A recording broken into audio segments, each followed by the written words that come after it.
many law enforcement professionals and our solicitor here.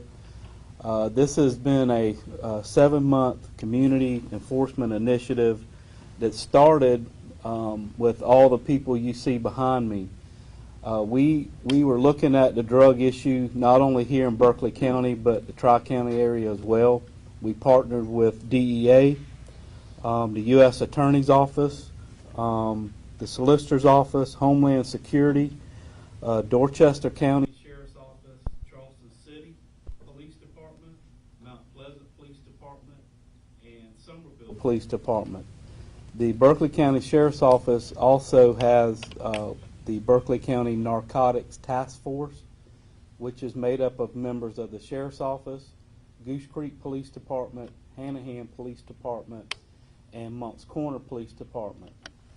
All of these agencies came together for this initiative that has spanned over 7 months. This investigation has resulted in 15 arrests just here in Berkeley County, but a total of 45 arrests in the Tri-County area. Over to my left, that's just a snapshot of some of the items that were seized by detectives during this investigation.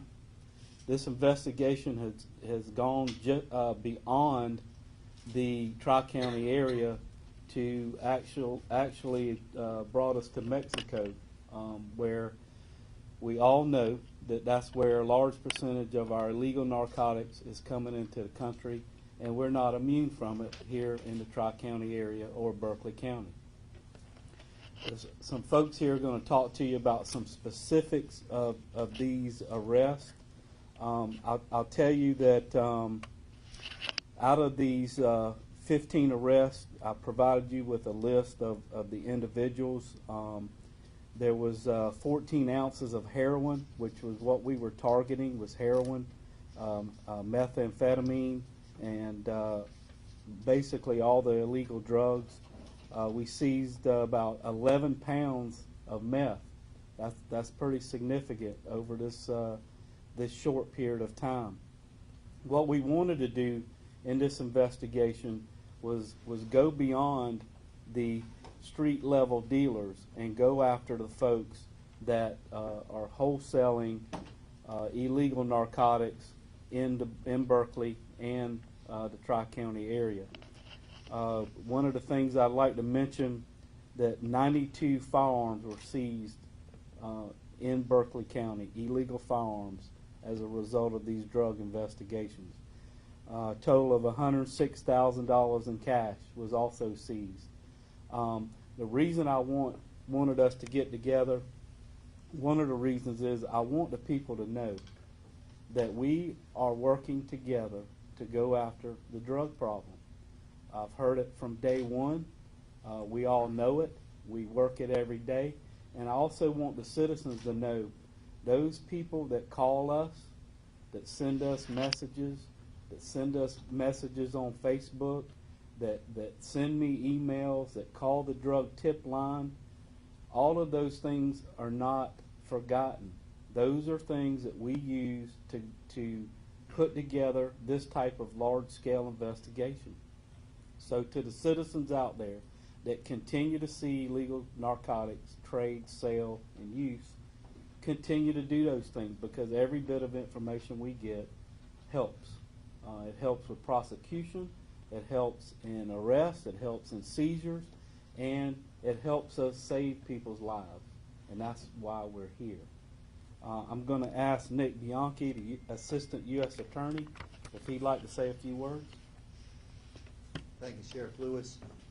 The drug trafficking problem, in particular the opioid crisis, it's a global issue that requires a global response, and our office is committed to aggressively prosecuting these cases, in particular going after these groups at an organizational level and casting a wide net to get as many of these folks and bring them into justice as possible, as well as cases where we have individuals tragically overdosing on these drugs.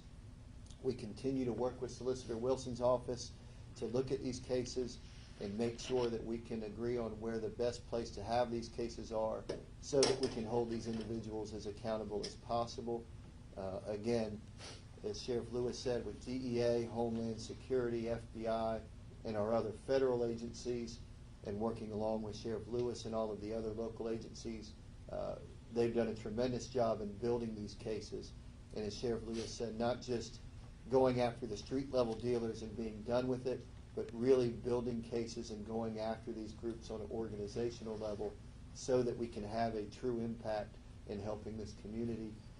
So from our office, we'd just like to say thank you to Sheriff Lewis, all of our other local partners, Chief Ritchie, and again to DEA, the federal agencies, and certainly Solicitor Wilson.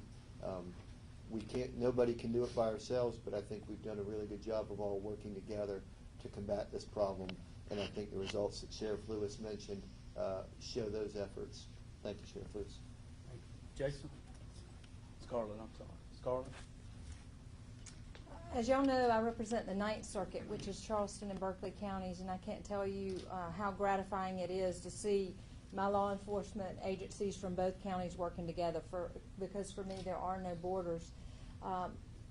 What we're seeing across the country is really unbelievable with the opioid crisis, but we're fooling ourselves if we think it's only opioids, because all of these things are tied together. And what I want the public to realize, and for us to reassure people, that it's not that people are out there partying, it's that people are out there dying. These drugs are killing people. These criminals with guns are killing people.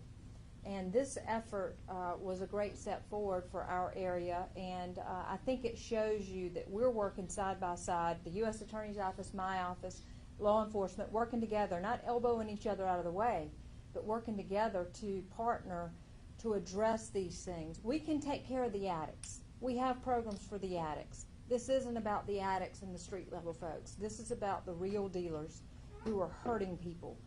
The sheriff has heard the call, and he's taken action, and I can't thank him enough for his efforts in this. Scarlett. Jason Sandoval from DEA. I simply want to say that it is no secret that we are in the greatest drug crisis our country and our community has ever seen, has ever experienced, has ever endured. If you are a drug dealer, if you are a drug distributor, you are a majority contributor to this problem, and we as a unified law enforcement front will pursue you with every resource we have to stop you from killing our fellow citizens. Thank you. I wanted to mention also that out of these, as a result of these investigations, 19 people have been federally indicted on charges of conspiracy, distribution of heroin, fentanyl, and methamphetamines, a whole host of other charges that are going to be included by us and our federal partners. This initiative, like I said, it goes beyond just the street level dealer. What we wanted to do was go as far as we could up the ladder, up the chain, so to speak. Those are things that take time. I wanted to tell the people, please be patient with us when you tell us these things that are going on, because it takes time to put these type of investigations together. It takes time to cultivate and develop informants or gather evidence, do surveillance, all the things that we have to do to make the cases available to our U.S. attorneys, to our solicitor for prosecution. Just because you call in and say somebody's doing drugs or selling drugs, that doesn't mean we can arrest them. We have to go out and make the case, make the investigation. Is another reason I wanted to mention our Berkeley County Narcotics Task Force. As I mentioned, Goose Creek, Hanahan, and Moncks Corner are partners with us, and they work hand in hand with these agencies that you see here today. They did a lot of work on this case. as everybody did. But I wanted you to know that not only the sheriff's office, but our municipalities here in Berkeley County are working together in a unified front to go after the drug problem. I hope today the people see not only our citizens, but the drug dealers that are bringing drugs into Berkeley, Charleston, and Dorchester. Let this be a message to you. Look over your shoulder. We're going to be there. You never know who you're selling to. Might be an undercover agent. Beware. We're not going to stop. This is just the beginning of what we started 4 years ago, and we're going to keep it up. Any of our chiefs would like to say anything? Richard. Sheriff, I appreciate the invitation. And I think by seeing all the other municipalities, not just from Berkeley County, but from Charleston County, it shows the severity of what's going on and the crisis we're in. It affects every single jurisdiction. And we're not immune to it, Charleston City, North Charleston. And these partnerships we're talking about are so important to getting this dangerous drug off the street. And I know Mount Pleasant Police Department, we are committed to continue working with our state, our local, and our federal partners to eradicate this drug and make as many arrests as we can. Thank you, Chief. Anybody else? I'll take any questions that I can answer. Sheriff, has everybody been arrested? Is the case closed as far as arrests? No, the case is not closed.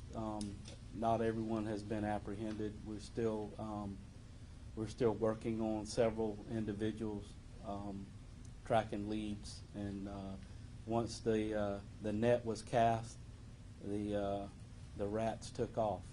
So we're after them. Sir, so this basically, is this kind of, I don't know, the same group of people, or is this just different cases coming together as one?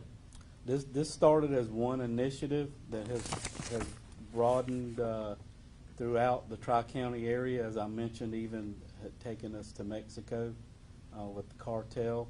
I'm not going to go into much detail about that, but just to give you an idea, it was not just a local investigation, although it started local, and then it broadened from there. How many of these indictments are tied to overdoses so much people die? Jason? We've had a number of cases that we've taken down since in the past year that are tied directly to overdoses. Among the arrests that you see as part of this initiative, there were about 3 associated with overdose deaths, distribution resulting in death. Can you say how much money was seized, or how much, like, is this a multi-million-dollar, hundreds of $1,000s, or? The total seizure was $106,000 in cash. I know you said you arrested 15 in Berkeley County, but I see on this sheet and over here is 14. Is there some person that's not being listed for a reason? One person has been apprehended in the state of Texas, and we didn't list him because we did not have a photograph or his all his information. We are in the process of getting him extradited back here to South Carolina. So once he gets back here, we'll make that available. Are there any common areas of the county where we're seeing these arrests, or is it throughout? It's throughout the county. I don't think any community is immune from it. We see, we see this basically every day and every night. My patrol deputies, and I'm sure all of the chiefs here, officers are experiencing the same thing. That just minor traffic stops, people with heroin, fentanyl, cocaine, and these are the people that's directly affected by it, because a lot of times we receive a call and we find them deceased because they've overdosed, and so it's a deadly game. They're selling drugs, they're using drugs, and those drugs are killing people. Do you guys have any kind of guesstimate or anything of how many deaths related to drugs, even just in the past year in the Tri-County area? I don't have a guesstimate. I have a hard number. I know that In Charleston County alone in 2018, we had over 140 deaths associated solely with opioids and heroin. In Berkeley County, those numbers were a little bit less. In Dorchester, about equal to the other two counties. So we are, in pockets of our area, 240% higher than the national average for drug overdose deaths. We are in a massive crisis here, and I repeat, those who are sowing this poison and profiting on the misery of others, while you think you're going to continue to get away with sowing the poison and sowing death, it's going to catch up to you eventually. We will pursue you. Some of the quantities that we seized, they weren't a conglomeration that we all added up together and said, oh, we seized 2 kilos. We seized 2 kilos of heroin a couple different times from different organizations. I mean, these were wholesale distributors that are directly contributing to the death that all of us are seeing on the front lines. And one other thing I wanted to mention is with these wholesale drug dealers, we see illegal firearms.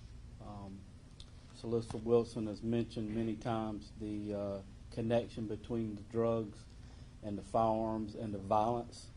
You know, most of our violent crimes that we have are related to drugs in some fashion. When you boil it all down and investigate it, and just looking at 92 illegal firearms seized just in Berkeley County during this investigation, that ought to give you an idea that the drug dealers, they're armed every time, all the time. That's what our deputy sheriffs, that's what our police officers, that's what our DEA agents and all of our law enforcement people have to contend with every day and every night. If you look at just our statistics here in Berkeley County, not including this arrest or this investigation, the amount of firearms that we, illegal firearms that we come in contact with on a weekly basis is just astonishing that we have those issues.